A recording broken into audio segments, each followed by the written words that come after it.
Hola a todos, mi nombre es Henry, bienvenido a esta serie de Domain Driven Design, DDD en español.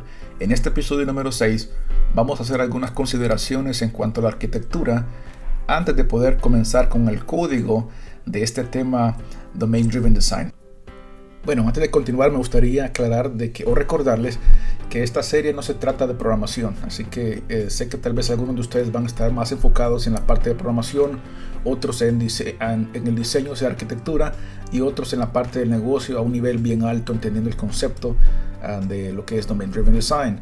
He tratado de dar diferentes episodios que abarquen diferentes partes a diferentes niveles.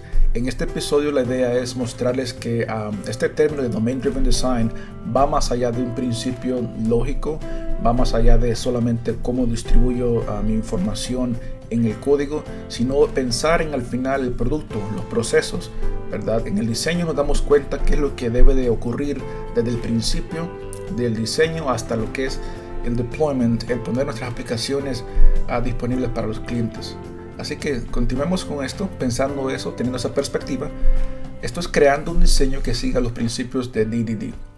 Entonces, una de las consideraciones que debemos hacer, recordemos cómo Domain Driven Design se enfoca en separar los componentes, en utilizar el concepto de domains, subdomains, encontrar esas separaciones, esas layers adentro de cada uno de ellos. Y al final, lo que estamos viendo desde el punto de vista de diseño es que queremos tener procesos que sean independientes, para que no haya ningún tipo de coupling, para que no haya ningún tipo de dependencia entre cada uno de estos servicios, domains, subdomains. Entonces, en la parte del diseño estamos pensando que debamos tener procesos independientes. ¿Qué nos sirve para ese tema? Tenemos conceptos como el de los microservices, ¿verdad? Luego de que tenemos los microservices, los procesos independientes, hay que pensar en cómo vamos a empaquetar, cómo vamos a publicar esos procesos, esos microservices. Y existe el tema de los contenedores. No me gusta dar enfoque en lo que es si se fijan ustedes, no me gusta dar enfoque en lo que es el nombre de la tecnología. Es decir, nunca les he dicho qué lenguaje de computación utilizar. No les he dicho cuál tipo de microservices a utilizar, qué nombre específico, ni tampoco qué contenedores. Pero como para dar ejemplos, ¿verdad?, de cosas que existen disponibles para este concepto en cuanto a contenedores, actualmente tenemos Docker. Digo eso actualmente porque contenedores no es nada nuevo. Es un concepto que ya existía hace un tiempo, pero que se está explotando más recientemente. Tenemos los ejemplos del Docker Compose. Estilos de comunicación. Cuando pensamos en la arquitectura, tenemos que pensar, tengo servicios, tengo el concepto de microservices y tengo varios contenedores. ¿Cómo se van a comunicar unos a otros? Más adelante vamos a ver la diferencia, por ejemplo. En alguno de estos tipos de comunicación hay varios, pero vamos a tratar dos en específico para dar a conocer cuál de estos va más alineado en cuanto al concepto de Domain Driven Design. Me refiero al Synchronous and Asynchronous Process. Y para dar un ejemplo de esos dos conceptos, tenemos el REST, y vamos a hablar una comparación en cuanto al REST y el POP/SOAP. Vamos a hablar eso muy pronto, pero estamos considerando aquí es cómo se comunican los servicios. Luego tenemos cómo se comunican los servicios. Hay que pensar en la persistencia de datos, o sea, la base de datos, y ese es otro tema, ¿verdad?, para considerar en nuestros diseños. ¿Qué tipo de base de datos existe? ¿Cuál es el ecosistema que voy a tener yo? ¿Cuál es el business model, el modelo de negocio que voy a tener en la compañía? Si yo voy a estar dispuesto a manejar mi propia infraestructura, o si voy a tener un managed account que me va a manejar mi propia infraestructura en las nubes, en el cloud. Esos son los temas de persistencia que hay que pensar. Gracias al DDD podemos tener una separación donde no nos importa cuál infraestructura tenemos. Si hacemos buenos conceptos, buen seguimiento a los principios de DDD, el cambiar de un día de uno a otro no hará la diferencia, no debería de romper el código. Entonces todas esas cosas hay que mantenerlas en mucho cuidado para que cuando estas consideraciones el día de mañana cambien o se vayan a una migración a otra infraestructura, no pueda quebrar el código. Luego que tenemos varios procesos, varios contenedores, varios servicios, hay que pensar de una forma de cómo manejar, cómo orquestar todos estos procesos, porque empezamos quizás por el tutorial con un servicio, 2 servicios, pero en la vida real estamos hablando de decenas o quizás más de microservices. Depende de la complejidad de su sistema, depende de su compañía. Para esto, el concepto de orquestación, ¿verdad? Existe una cosa muy famosa que es Kubernetes, y esto vamos a ver un poquito acerca de ello, pero recuerda, esto no es un tema de cómo hacer Docker, cómo hacer RESTful, cómo hacer SQL, cómo hacer Kubernetes. Esto es pensando de una manera alta en cuanto al diseño que siguen los principios. Aparte de orquestar los procesos, o sea, los contenedores, tenemos la orquestación de la infraestructura. Algunos de ustedes conocerán ya el término de terraforms y para qué se utiliza, cómo es que vamos a orquestar esta infraestructura. Esto nos ayuda a separar no solamente no los layers, sino que realmente la infraestructura en diferentes lugares. Entonces ven cómo tiene un nivel que depende de cómo iniciamos el diseño para que todo esto demás sea posible. Si no tenemos unos buenos principios desde el comienzo, no pensando en the big picture, en la cosa que está a nivel elevado, no podremos hacer ninguno de estos principios porque no hemos establecido buenas prácticas, buenas técnicas de DDD para que todo esto se lleve a cabo. Ahora, no quiero decir con eso de que si no siguen DDD no van a poder hacer orquestación de procesos, no van a poder usar RESTful, PubSub, Terraforms. No es lo que estoy diciendo, sino que si lo hacemos correctamente vamos a entender el por qué estas consideraciones, por qué estas tecnologías vinieron a la luz. Quizás vamos a darnos cuenta que era justamente para eso, para separar, para tener más poder de escalar los sistemas, para poder hacer más con ello. Vamos a ir más a detalle en cada uno de ellos para que entendamos. El siguiente que tengo es más relacionado con los DevOps y se trata de que ya tengo mi código, cómo quiero asegurarme que se distribuya y que pase por los pipelines para hacer testeo de las pruebas del código, para poder distribuir el código. Y tiene que ver también cómo separé mis diferentes procesos, así que todo va en conjunto. Algunos ejemplos de cómo hacer estos pipelines tenemos a GitLab, Azure DevOps y así sigue la secuencia, ¿no? Bueno, entonces comencemos con el primero que mencionamos, los procesos independientes. Tenemos el concepto de microservices, pero para entender ese concepto debemos saber el concepto de los monolíticos. En el ejemplo que estoy dando aquí en la pantalla, en la parte de recepción, imagínense que ese cuadro identifica a un código, que todo está en un solo lugar, y cada una de esas layers, esas capas de adentro, viven dentro del código. Es que quizás alguien creó un namespace o alguien creó unos folders, pero aunque podamos dividir con folders o con namespaces, siempre al final es un proceso, no son varios procesos. Entonces la diferencia del pensamiento de los microservices es que trata de romper eso, a que hayan varios procesos independientes. Porque imagínense que tenemos un monolítico como este de la recepción, es un programa, es bien rápido de crearlo, es un solo lenguaje, y si el día de mañana la compañía crece y queremos tener diferentes equipos con diferentes lenguajes, quizás la compañía se une con otra compañía. Hagamos un ejemplo claro, mi compañía maneja C#, ¿verdad? Y luego se une a otra compañía que se realiza PHP. Entonces ahora hay que trabajar juntos. Entonces, ¿cómo va a ser posible si ellos hacen C#? Tendrían que volver a rehacer todo eso en PHP y etcétera, ¿verdad? Lo que trae el microservices es que podemos dividir cada una de esas cosas y podemos, incluso si deseamos, si fuera un caso importante, el manejo del cliente hacerlo en PHP, el manejo del peluquero hacerlo en C#, y así podemos tener más gente trabajando en el mismo proyecto. Otra de las ventajas de los microservices es que estamos hablando de que una vez que tenemos el programa ya empaquetado, distribuido, un solo proceso, tenemos una base de datos. Si existe un cambio pequeño, digamos, en el manejo de citas, hay que romper todo el código, hay que volver a distribuir el proceso en general, quizás por un cambio que fue pequeño, ¿verdad? No existe el concepto de que solo voy a cambiar el manejo de citas porque solo es lo que cambié. No, tendríamos que distribuir el paquete completo. Y así hay varios ejemplos. Pueden encontrar muchos tutoriales que hablan acerca de las ventajas y desventajas de los microservices. Pero esto es importante porque esto nos lleva a lo que estamos viendo anteriormente de cómo identificamos y distribuimos los diferentes domains. Entender cuál es el core domain, cuál es el subdomain. En este caso podríamos llamar algún domain el servicio de clientes, peluqueros, reservaciones, cada quien con su base de datos. Y si yo necesito hacer un cambio en cada uno de ellos, no voy a poner la aplicación abajo, simplemente voy a hacer versiones diferentes para cada uno de estos servicios y cada una de las actualizaciones. Vemos cómo es importante entonces llevar ese concepto en mente de la diferente separación de capas de infraestructura de procesos para que esto sea de una forma independiente. En la parte derecha estamos hablando de algo de cómo las interfaces UI, ¿verdad? Las interfaces que el usuario va a ver. En el caso de la reservación, una página web para el manejo de tienda y una página web para las reservaciones. Entonces tendremos 3 de ellas y las 3 de ellas podrían comunicarse con el servicio del cliente. Mientras que en la parte de arriba vemos cómo está encapsulada. Cada website tendría su propio manejo.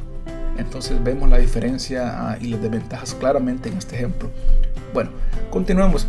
Tenemos ya entonces el concepto de microservices y hemos decidido, bueno, ¿qué hacemos con esos microservicios? Una de las ventajas de tener microservices es que podemos tener, si existe un problema de que hay muchos clientes en ese día o esa temporada, digamos, de Navidad, podemos escalarlo a que tengamos más copias de ese mismo servicio, de ese mismo proceso. Y aquí viene a la luz lo que es el tema de los contenedores, ¿verdad? No solamente eso, sino que aparte de la disponibilidad que estamos hablando de cómo ahorrar recursos de infraestructura poniendo todo en un Docker container, ¿verdad?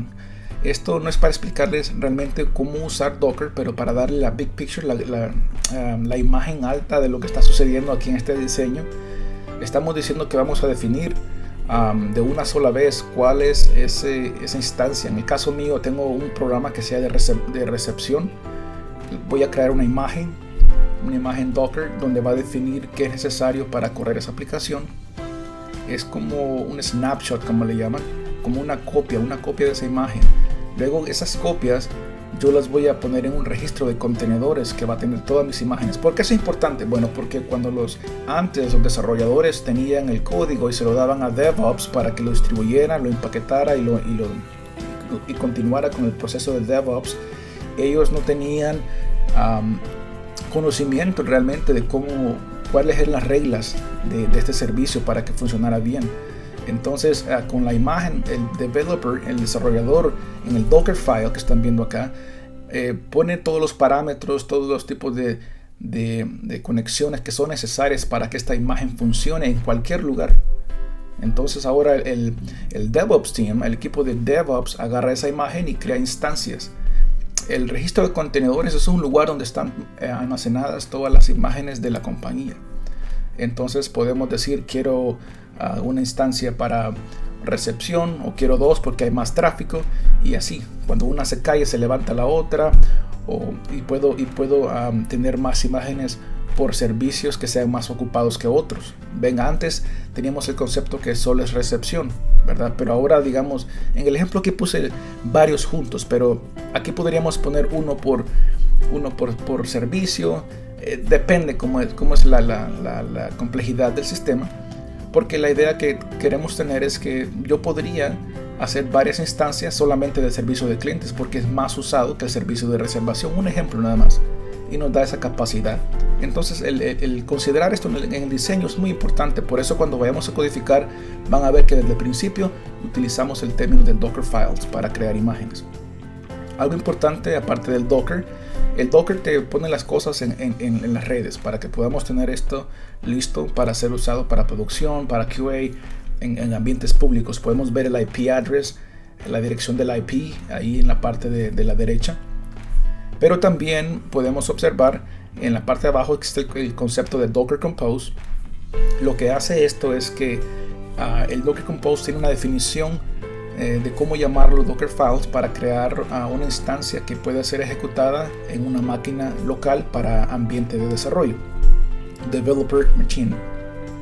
Este es el concepto de poder hacer estos contenedores, muy valioso cuando estamos haciendo desarrollo, porque no esperamos hasta que un equipo de DevOps lo ponga en producción para poder probar el código. Es muy importante. Así que otra cosa importante para añadirle al tema de las consideraciones, ¿no? Habíamos hablado de las comunicaciones, cómo se comunican los diferentes servicios, por ejemplo en este caso el servicio 1 con el 2, 3, cómo se comunican con los diferentes componentes. Uno de los estilos de comunicación se llama sincronizada, Synchronous Communication. En usted generalmente utiliza un servicio RESTful, donde llama a un API y espera por la respuesta de ese API, manda un request, una llamada, y le manda su respuesta. Entonces se llama synchronous porque estoy esperando por la respuesta. ¿Qué pasa? La desventaja obviamente con esto es que estamos esperando en el cliente, en el móvil, que venga ese tipo de respuesta. Quizás tengo un proceso muy complejo como de una página de e-commerce donde tengo ventas, productos, inventario, y el tener que esperar por cada una de ellas hace que la experiencia del cliente no sea tan ideal. Ahora, hay momentos en el cual debemos de enforzar esa comunicación, y por otros momentos por los que deberíamos de seguir este tipo de estilo. Pero vamos a ver cómo a DDD, cuando hablamos en el tema de eventos, no favorece este diseño. Así que si están ustedes acostumbrados a manejar REST APIs, comunicarse con API Gateways, y el API Gateway les da la información, van a ver cómo DDD no les gusta ese tipo de approach, y tiene muchas razones buenas el por qué. Lo que DDD favorece es la comunicación que se llama asincronizada, o sea, no estamos esperando. Para dar un poquito de código en cuanto a esto, cuando usted manda una comunicación que es sincronizada, usted pone en la signature de en el modelo de esa llamada, por ejemplo, esta es mi respuesta de clientes. Estoy esperando esta respuesta de cliente. Entonces, cuando regrese, tiene que venir con esa respuesta de cliente.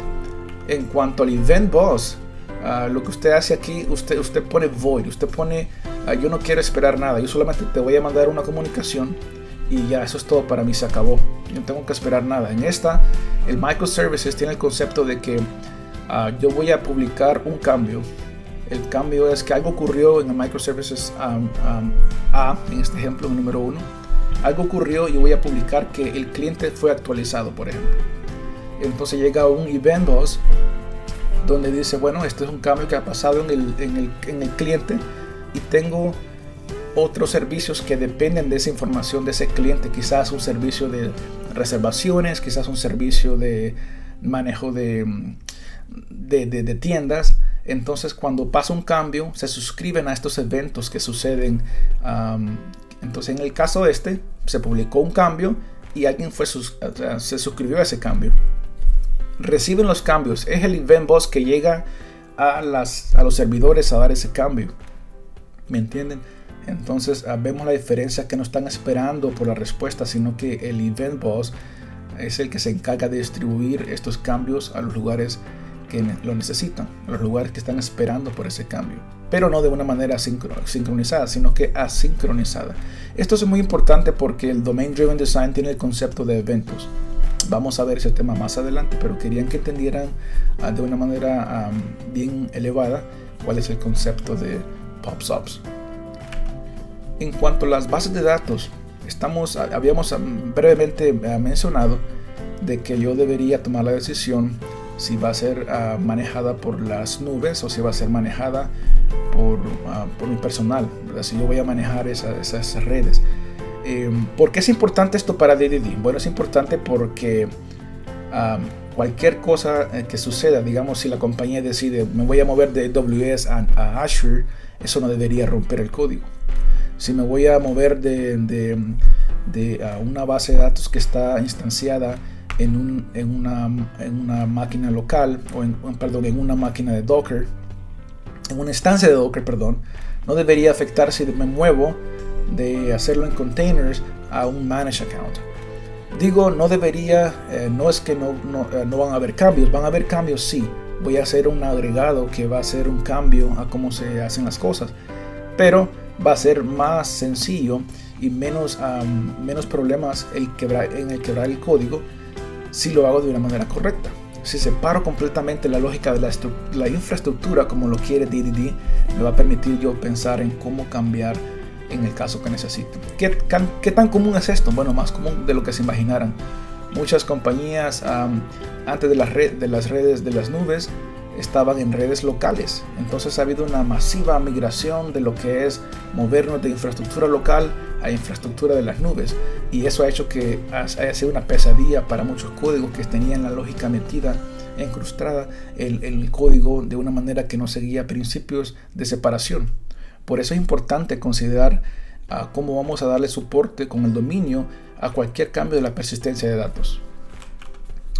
Cuando hablamos de orquestación de los procesos, hablamos, por ejemplo, de Kubernetes. Ese es un tema bien complejo y muy bonito, pero lo que se trata aquí es que al tener Kubernetes no estamos hablando de vamos a poder controlar cómo replicar, dar autoescalas, load balance, cómo vamos a descubrir servicios nuevos. Son cosas que van a hacer la vida más fácil cuando tengamos ya contenedores. Esto no fuera posible si no tenemos esa separación. ¿Ven cómo todo se relaciona? Por eso es importante que tengamos en mente cuál es el objetivo, hacia dónde vamos. Y algo que le sigue es, una vez que tenemos creado los servicios, el equipo de DevOps, por ejemplo, no le gustaría hacer manualmente, ok, voy a hacer otra publicación, otro tipo de distribución, perdón. A ellos les gustaría que con código puedan crear la infraestructura necesaria para el proyecto que tenemos. Entonces son formas que ayudan a DevOps a poder realizar este tipo de cosas de una manera automática. Entonces, de nuevo, esto no fuera posible si no existieran diferentes tipos de segregaciones, de dónde va la base de datos, dónde van los procesos, y la última que tenemos es en cuanto a DevOps en sí. Y no tomen esto como una secuencia necesariamente, pero sepan que una de las cosas de considerar es DevOps. Cuando ponemos el código en nuestros repositorios, empezamos a hacer el proceso de compilar, de hacer unit testings, integration testings y los demás testings que existan, ¿no? Eso se llama el CI, Continuous Integration, la parte de CI. Recuerden que DevOps tiene CI/CD, Continuous Integration, Continuous Deployment. Esa es la parte del CD. En la integración prácticamente vamos a hacer pruebas, testings, cualquier tipo de pruebas. Estas pruebas no fueran posibles si el código no es testable, como se dice, testable. Y esto no es posible si el código no tiene interfaces, no tiene una forma de crear ese tipo de pruebas. Entonces, cuando pensemos en Domain Driven Design, la pregunta es, ¿puede esta parte del código ser testeada? Porque eso va a servir para cuando yo haga DevOps, cuando haga el CI pipeline. ¿Me entienden? En la parte rosada es el Continuous Deployment. Ahora tengo el código, ya lo testé, ya lo probé, y ahora lo voy a poner en producción, QA, staging, cualquier ambiente que ustedes tengan. Eso va a ser de una forma con diferentes servicios, y va a ser uno solo, etcétera, etcétera. Todas estas cosas es importante tenerlas en mente cuando estemos diseñando nuestro Domain Driven Design. Muchas gracias y hasta la próxima.